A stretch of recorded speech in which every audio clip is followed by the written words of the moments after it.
But to make this a reality, we need to understand things as they actually are and as they actually could be. We need a scientific method and approach to life and to our struggle. Now, let's stop right there. Oh, science.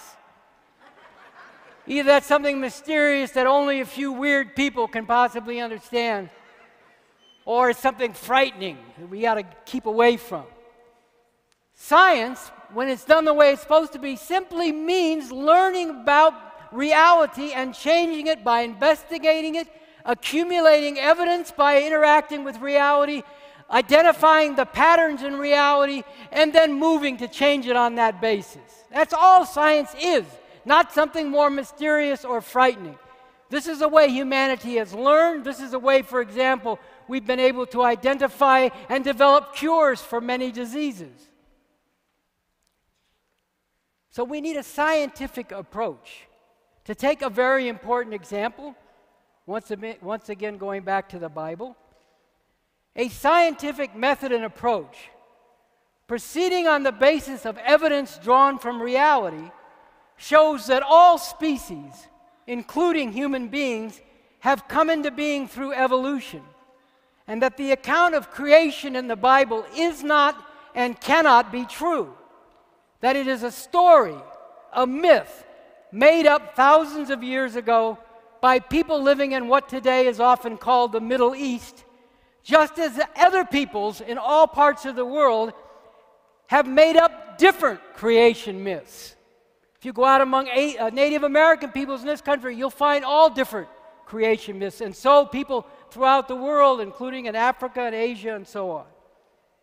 The book, The Science of Evolution and the Myth of Creationism, Knowing What's Real and Why It Matters by Ardea Skybrake, is a beautiful book that breaks all this down and explains the importance of the scientific method.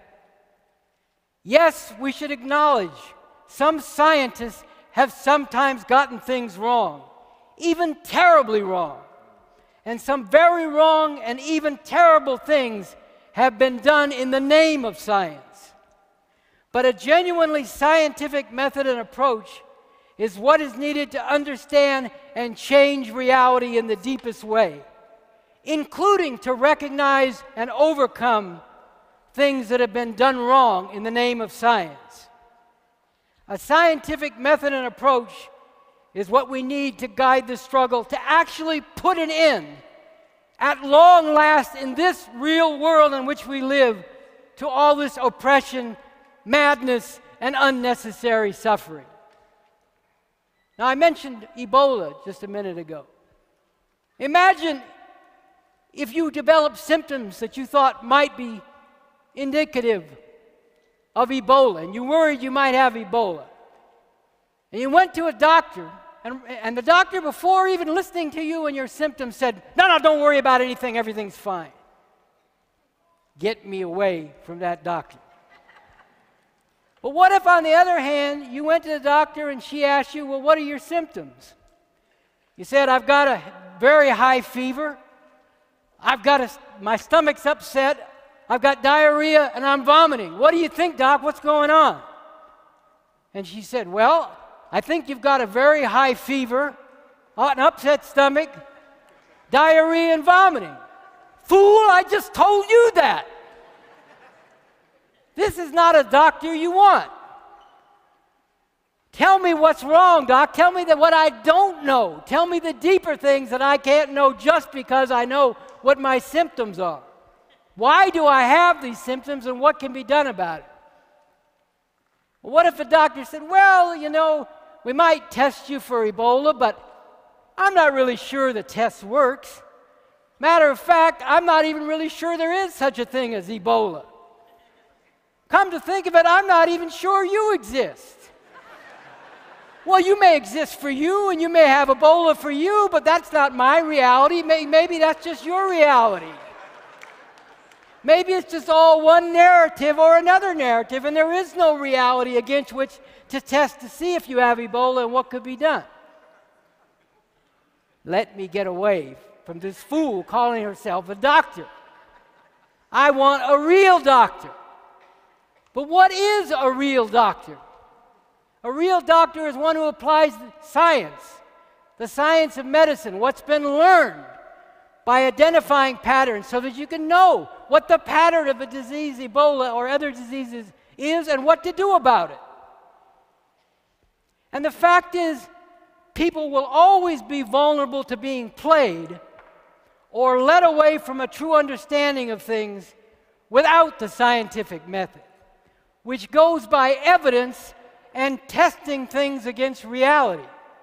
Because that's one of the main things that science does. After you come up with some conclusions, you go back into the world and you test them to see what happens and what is shown by applying the theory you've developed. Does reality act in the way you expect it to on the basis of the scientific theory you've developed? To give an example, Usain Bolt from Jamaica holds the title now of the world's fastest man. He's a two-time Olympic champion and world record holder in the men's 100 and 200 meter dash. Yeah, you might say, like the people in the Geico insurance ad, everybody knows that.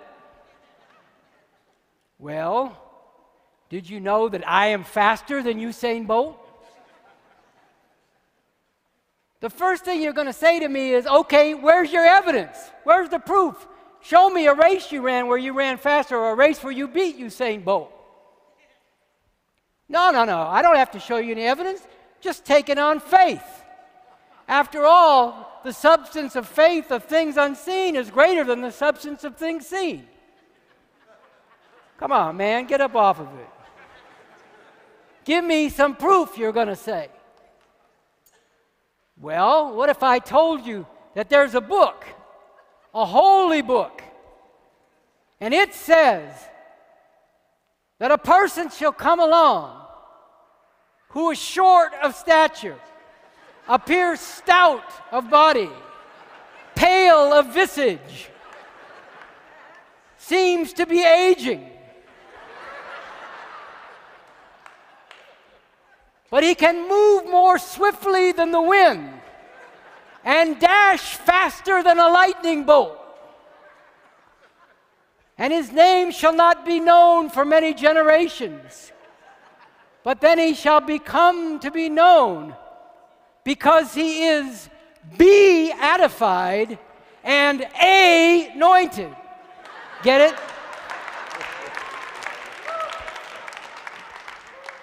Well, then you'd say, come on, man, that's just a book you made up yourself.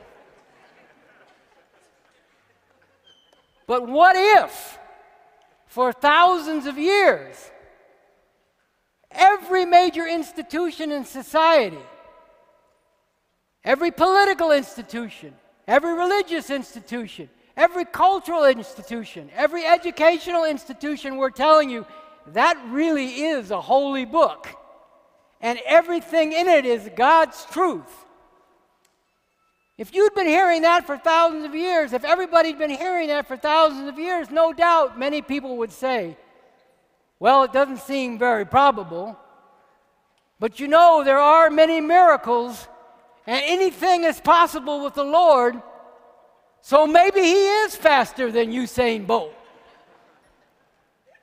No, we have to go by evidence and testing things against reality.